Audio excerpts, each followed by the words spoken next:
Welcome back to another TFT Masterclass. Today we are going to be talking about the 5 best comps that you should be playing to climb on the new patch 14.16.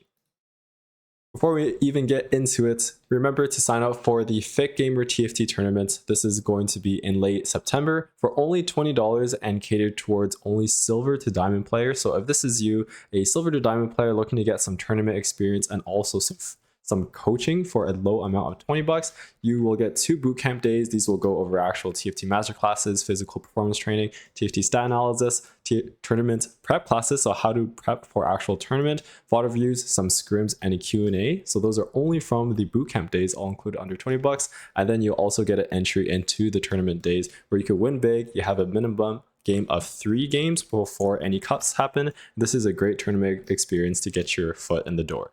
So if you are interested in this, make sure to check out the link in the description and also the pinned comment. And if you're watching this live, we can discuss this after the class. So getting into the actual compositions for today, there are going to be 5. There's going to be 3 default standard level 8 ones and then 2 reroll ones. You've definitely heard of Portal, Ryze, and Pyro Varus by now if you played a couple of games on the new patch. Kalista Flex is also one that is extremely strong and is kind of a default composition. And then our 2 rerolls that we'll be talking about is Bastion Zoe Reroll and Kogmaw Reroll. There are a couple other reroll compositions such as like Vega or Jinx. However, those are pretty specific and we'll be going over those in a different video.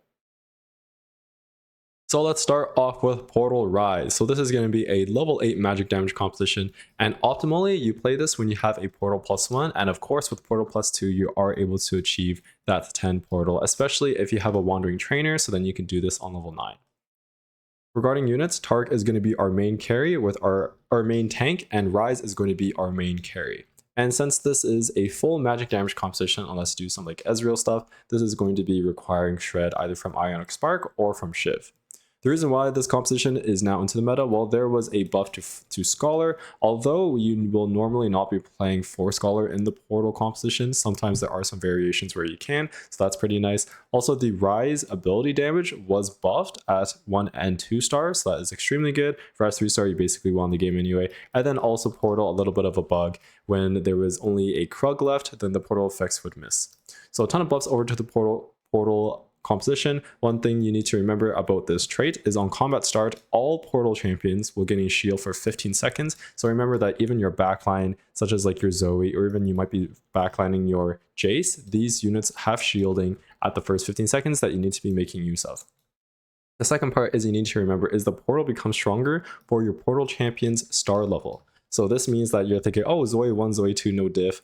This unit doesn't even do any damage without items. Remember that this does increase the strength of the actual portal. So that's a quick intro into the composition. Let's get into the board. So this is what the level 8 board looks like. Ideally, you just play 8 portal. Of course, this is not always achievable, and I'll be talking about other variants when you don't hit that Nora. However, if you do high roll that Nora, then you can definitely just play 8 portal on level 8. Super simple. You get 2 Scholar from your Zoe and your Ryze. You can, if there's backline access and you're just tanky enough, you could definitely put your frontline's tanky enough, definitely put the Yuumi onto the Ryze. However, if it's straight front to back and you're lacking frontline, then you could put it on your Tark instead. This is going to be a 4-2 level 8 roll down. Hopefully you can hit at least your Tark 2 or at least your Ryze 2, and then hopefully like pair the other. Make sure don't send it straight to 0 gold, stick around 10 gold, so then you're able to roll again later. If you have a portal +1, then the unit you will be dropping is the Jace, and you're going to drop this for either a Diana, Xerath, or Nami, depending on what you hit and what items you have. So if you don't hit that Nora or you don't have your +1, which is very common, you will not always hit the 5 costs that you need on your level 8 roll down. Here are a couple of variations that you could play. So you could just play 6 portal, and then this way you can fit in 2 Arcana. You can easily fit in Tahm Kench and Hecarim, which will also give you Vanguard and Bastion. And then once you hit a Xerath, you could drop the Hecarim, play the Xerath, and then you get some extra true damage. The other one is going to be like a 4 Scholar, 3 Arcana, more of a makeshift board. So actually does do quite well because you have a lot of 4 cost units that you can play around. So then you just do 4 Scholar, 3 Arcana, and you only play 3 Portal in this case. Remember to drop any of these extra units for 8 portal as soon as you can. Normally this applies for the first one. In the second one, you're a bit too far away. So just depending on what your board is, the state of your board, if you do hit that Nora, or let's say like a portal emblem somehow, then you could definitely drop everything and play 8 portal instead. Last thing to know, as I mentioned, that the portal units, each portal unit will get that shield. So this means that you want to let portal units get hit first, especially in like 6 portal, 3 portal, the shield is like pretty small, so it doesn't really matter. So this means like your Tahm Kench and Hecarim, you don't want these units to get hit first. You want the Galio and like the Kassadins and the Taric to tank using that like large shield that they have. So this is what the other level 8 variants will look like if you don't hit your Nora or your +1. Ideally you have both, and then this is what your final capped out board looks like. So let's say we have Diana items like BT, Crown Guard, Adaptive. Any of these are fine, then you play Diana, put the portal on Diana, and you can even play a very strong board on level 8.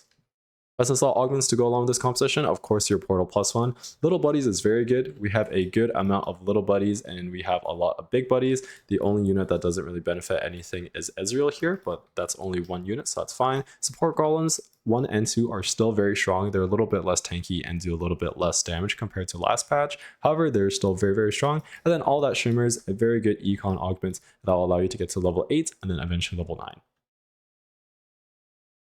So that is the Ryze portal composition. Make sure you play this if you have a +1, and good luck. Enjoy your LP.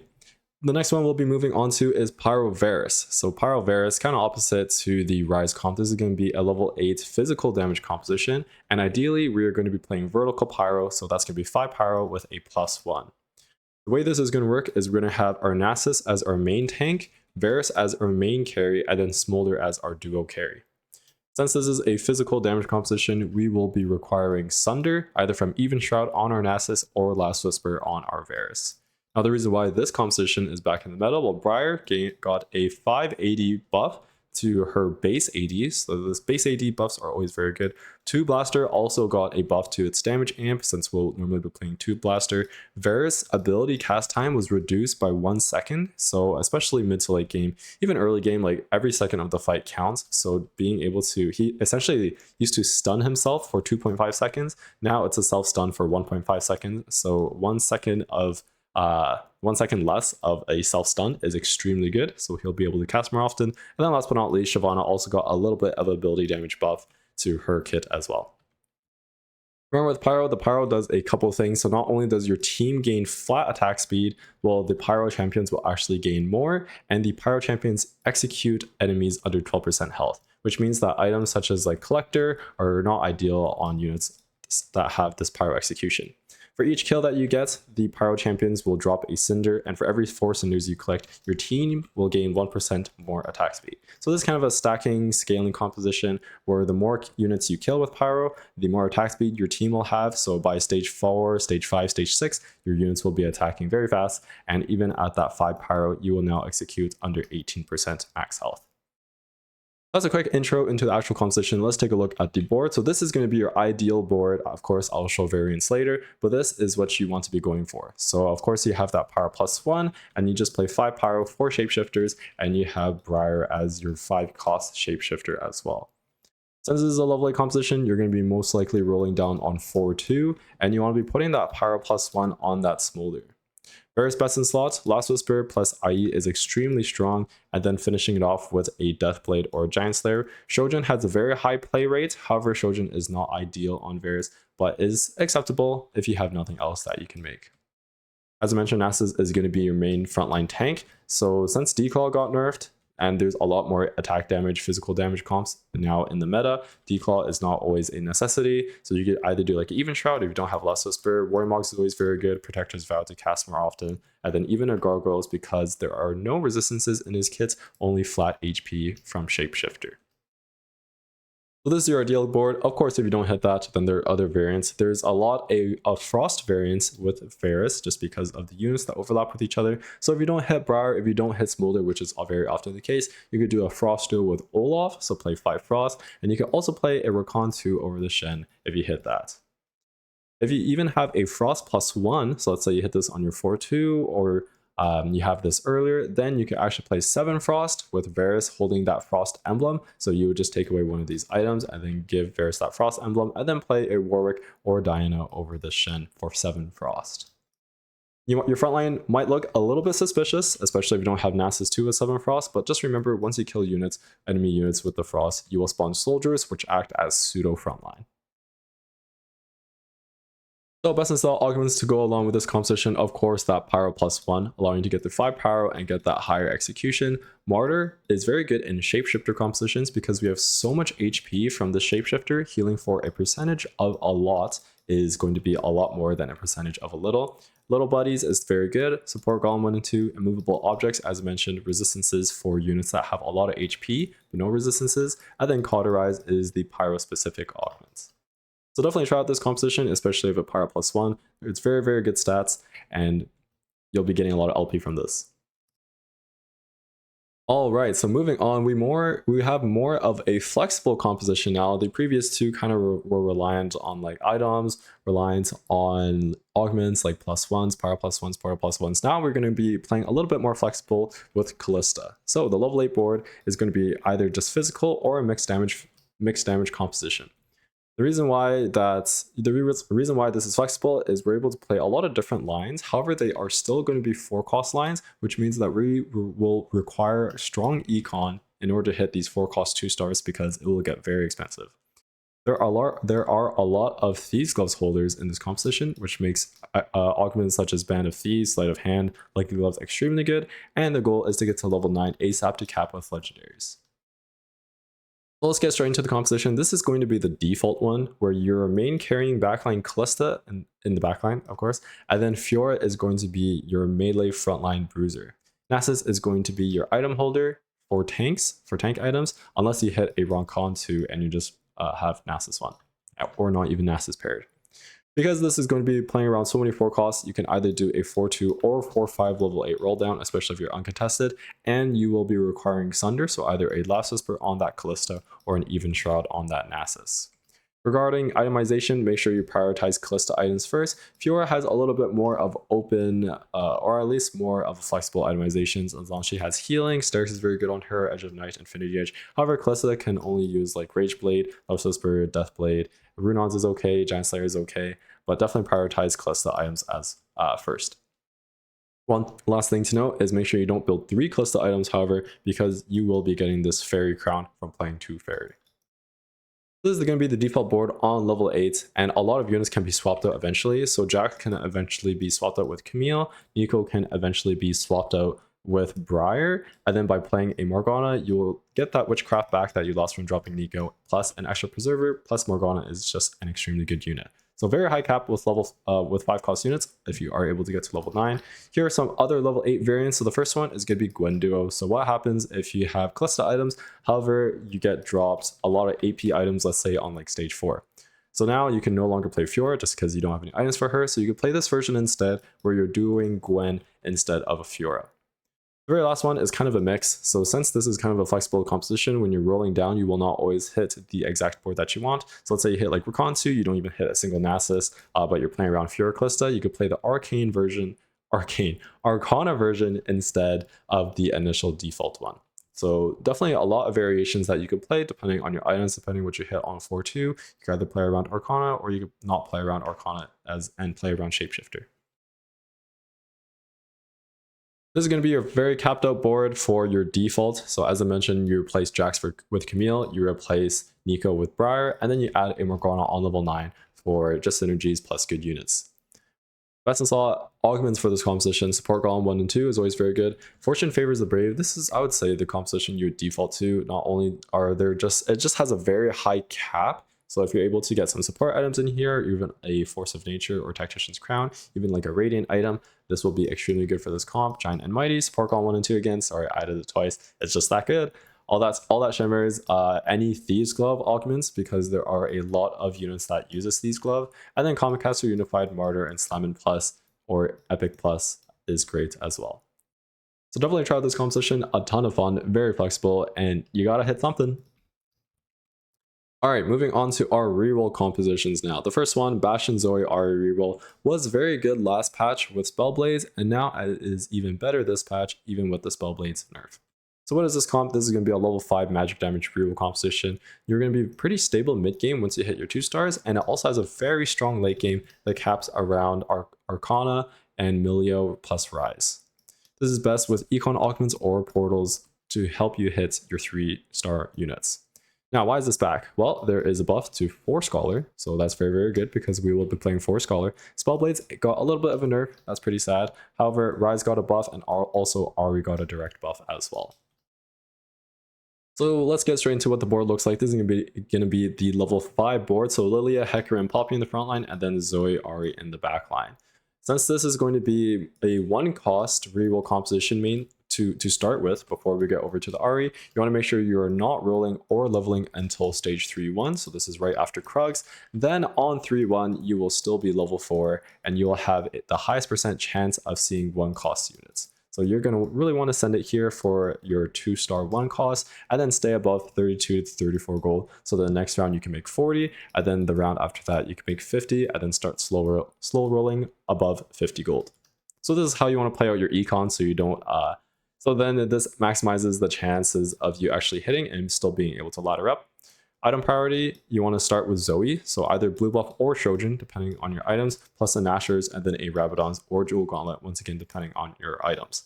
Leftover items will go on Ahri, so this is like blue buff, Rabadon's, JG, Nashor's, these are all great. And eventually for the highest cap, you want to have a remover, so there are plenty of charms that will give you a remover. Eventually you want to move your Zoe items over to a Ryze too.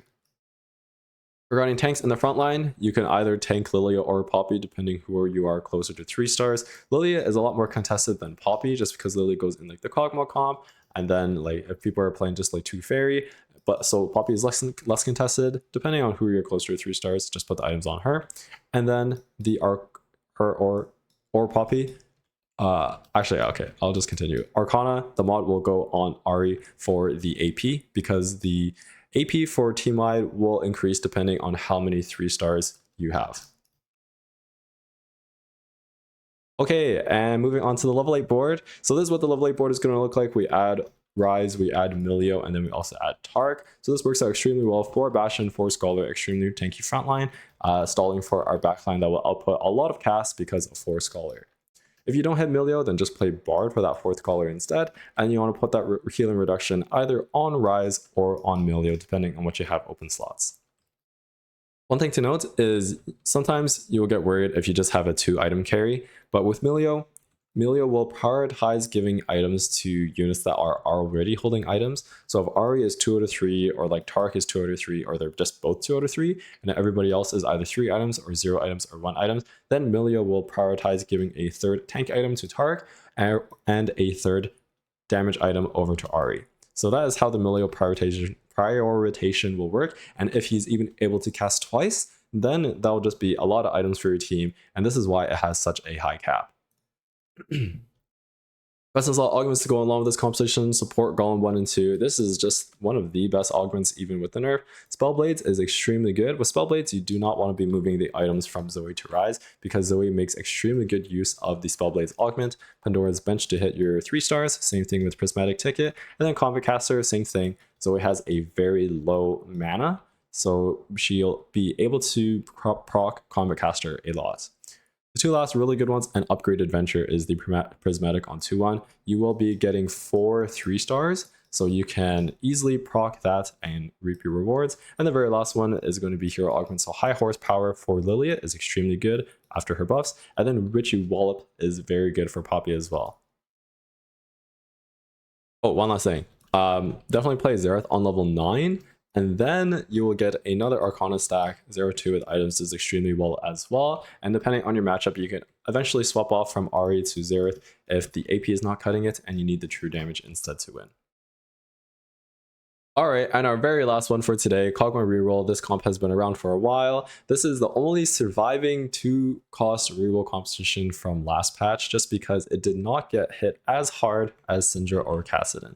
As you can see here, his ability damage going down a little bit from last patch into this upcoming patch, or at least this current patch. So it's still playable, definitely. And then also Blaster 2 got a little bit of a buff. So this will be for your 2 Blasters, Tristana, and Rumble. This is a level 6 physical damage reroll composition, slight nerfs, still playable, but you still require Sunder as usual. This is a level 6 board. You've seen this before. Don't roll or level until 3-2 at level 6, and then stabilize with 2 stars. Best in slot Kogmaw, Shojin, Last Whisper +1, so either Deathblade, Giant Slayer, or Red, and then leftover 80 items on your Tristana. Main tank either Rumble or Nunu, depending on what you have. Also, depending on your augments. Of course, you have Sweet Tooth, then you want to be itemizing your Nunu instead, rather than the Rumble. And then best slot augments going along with this: Sport Golem 1-2, Prismatic Ticket 2, Healthy. Hunting Frenzy got a buff or kind of a rework, so now this is actually quite good. You could take this and play Kogmaw Jinx duo, and then featherweights, Best Friends, and then Silver Ticket are great as well. And that's it. So I'll do a quick recap of all of the comps that we talked about today, and then head into a Q&A for anyone watching this live. So today we talked about the 5 best comps that you should be playing on the current patch 14.16. We have 3 level 8 focus compositions: Portal Ryze, Varus, and Kalista Flex. So Portal plus Portal Ryze, you definitely want to be playing if you Portal +1. Pyro Varus, definitely want to be playing with a Pyro +1. And then Kalista Fiora Flex or Kalista Gwen Flex. This is just depending on your roll down. Our 2 reroll compositions, Bastion Zoe and Kogmaw Reroll, are still very good, so definitely play these if you have the spot for it. So that's it for today. Make sure you check out the link in the description and the pinned comment to join the Fit Gamer Fall Cup. We definitely hope to see you there, and it's a great deal and will give you the tournament experience that you need in order to start your TFT career. Take care, everyone.